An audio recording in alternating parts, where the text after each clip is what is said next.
अस्सलाम वालेकुम। ये मैंने ऑटो गाइस दराज से 2 प्रोडक्ट ये मैंने परचेज़ किए हैं ये गाड़ी के लिए। ये है डैशबोर्ड एंड इंटीरियर पॉलिश। ये ऑटो गाइस कंपनी के हैं ये दोनों प्रोडक्ट, और ये इसकी प्रोडक्ट है ऑल पर्पज़ क्लीनिंग। तो ये जो ऑल पर्पज़ है इसमें ये डैशबोर्ड है, इंटीरियर है, लेदर सीट्स है, तो हेडलाइनर है, उसके बाद door panel, plastic, RIMS, engine and tyre. तो ये सब चीज़ें आप इससे क्लीन कर सकते हैं। अगर आपकी ये चीज़ें ख़राब हो चुकी हैं तो आप इससे क्लीन कर सकते हैं।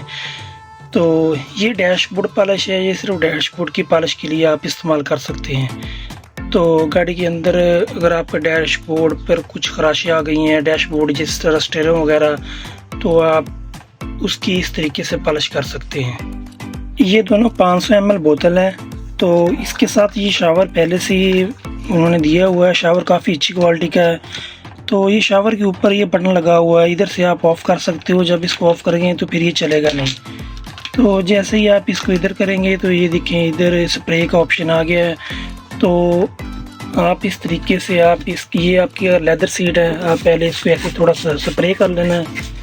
अगर आपकी लेदर सीट काफ़ी ख़राब है तो इस तरह आप थोड़ा स्प्रे करके आपने 4 या 5 मिनट आपने इसको ऐसे ही रहने देना है।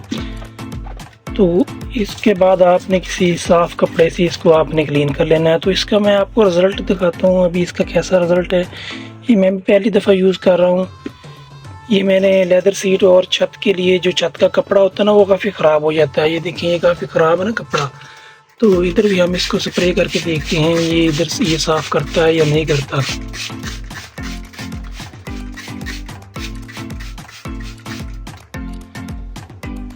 तो मैंने ये स्प्रे की हुई है, छत पे भी की हुई है। देखिए ये देखिए।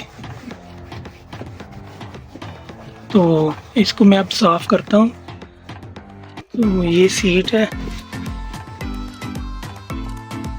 अगर आपके पास वो कपड़े धोने वाला बुरश है, आप इसको थोड़ा सा उसके ऊपर ऐसे रगड़ेंगे ना, फिर ये जल्दी साफ़ हो जाएगा अगर आपकी सीटें ज़्यादा ख़राब हो चुकी हैं तो इधर मैंने ये पॉलिश लगाई थी, उसके बाद इसको मैंने क्लीन किया है। ये इसका जो क्लीन किया हुआ है ये एरिया, इसको मैंने इसको अभी क्लीन किया है। तो ये इसका रिज़ल्ट देख लें। तो ये इसका दूसरा एरिया है। थोड़ा बहुत फ़र्क तो नज़र आ रहा है, लेकिन क्योंकि मेरी सीटें पहले ही साफ़ थी। ये देखें ये इसका नॉर्मल एरिया और ये इसका क्लीन वाला एरिया है। इसके बाद मैंने अब इसको छत पे दिखाता हूँ, जो मैंने छत पे इसको लगा। ये क्लीन से पहले एरिया है इसका, ये जो छत है। तो ये जो मैंने क्लीन किया वो है। तो काफ़ी फ़र्क हुआ है। ये देखिए ये पहले इधर ये मिट्टी वगैरह लगी हुई है। तो इधर जब ये मैंने इसको क्लीन किया तो इस तरह का इसका रिज़ल्ट है।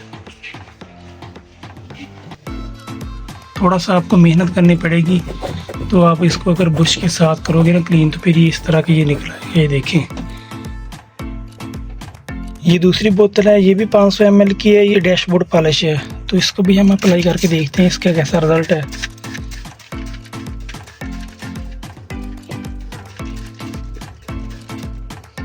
तो इसको आप स्टीयरिंग के ऊपर भी अप्लाई कर सकते हैं। ये जिस तरह ये डोर पैनल है, आप इसके ऊपर भी इसको ऐसे अप्लाई कर सकते हैं।